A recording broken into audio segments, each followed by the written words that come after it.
സഹോദരരെ, വിശുദ്ധ പൗലോസ്ലീഹ റോമാക്കാർക്ക് എഴുതിയ ലേഖനം 2-ാം അധ്യായം 1 മുതൽ 11 വരെയുള്ള തിരുവചനങ്ങൾ. അല്ലയോ മനുഷ്യ, നീ ആരു തന്നെ ആയാലും മറ്റൊരുവനെ വിധിക്കുമ്പോൾ നിനക്ക് ന്യായീകരണമില്ല. അവരെന്നെ വിധിക്കുമ്പോൾ നീ നിന്നെ തന്നെയാണ് വിധിക്കുന്നത്. എന്തെന്നാൽ വിധിക്കുന്ന നീയും അതേ കുറ്റങ്ങൾ ചെയ്യുന്നു. അപ്രകാരം പ്രവർത്തിക്കുന്നവരുടെ മേലുള്ള ദൈവത്തിന്റെ വിധി ന്യായയുക്തമാണെന്ന് നമുക്കറിയാം. ഇത്തരം പ്രവൃത്തികൾ ചെയ്യുന്നവരെ വിധിക്കുകയും എന്നാൽ അവ തന്നെ പ്രവർത്തിക്കുകയും ചെയ്യുന്ന മനുഷ്യ, ദൈവത്തിന്റെ വിധിയിൽ നിന്ന് ഒഴിഞ്ഞു മാറാൻ സാധിക്കുമെന്ന് നീ വിചാരിക്കുന്നുവോ? അതോ അവിടുത്തെ നിശ്ചയമായ കരുണയും സഹിഷ്ണുതയും ക്ഷമയും നീ നിസ്സാരമാക്കുകയാണോ ചെയ്യുന്നത്? നിന്നെ അനുതാപത്തിലേക്ക് നയിക്കുകയാണ് ദൈവത്തിന്റെ കരുണയുടെ ലക്ഷ്യമെന്ന് നീ അറിയുന്നില്ലേ?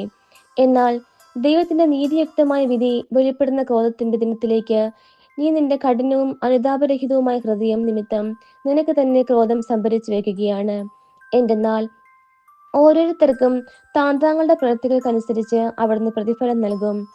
സൽക്കർമ്മത്തിൽ സ്ഥിരതയോടെ നിന്ന് മഹത്വവും ബഹുമാനവും അക്ഷയത്വവും അന്വേഷിക്കുന്നവർക്ക് അവിടുന്ന് നിത്യജീവൻ പ്രദാനം ചെയ്യും. സ്വാർത്ഥമതികളായി സത്യത്തെ അനുസരിക്കാതെ ദുഷ്ടതയ്ക്ക് വഴുകുന്നവർ കോപത്തിനും ക്രോധത്തിനും പാത്രമാകും. തിന്മ പ്രവർത്തിക്കുന്ന ഏതൊരുവനും ആദ്യം യഹൂദനും പിന്നെ ഗ്രീക്കുകാരനും ക്ലേശവും ദുരിതവും ഉണ്ടാകും. എന്നാൽ നന്മ പ്രവർത്തിക്കുന്ന ഏതൊരുവനും ആദ്യം യഹൂദനും പിന്നെ ഗ്രീക്കുകാരനും മഹത്വവും ബഹുമാനവും സമാധാനവും ഉണ്ടാകും. എന്തെന്നാൽ ദൈവസന്നിധിയിൽ മുഖം നോട്ടമില്ല. നമ്മുടെ കർത്താവായ മിശിഹായ്ക്ക് സ്തുതി. സഹോദരരെ, വിശുദ്ധ മത്തായി എഴുതിയ സുവിശേഷം 12-ാം അധ്യായം 38 മുതൽ 42 വരെയുള്ള തിരുവചനങ്ങൾ.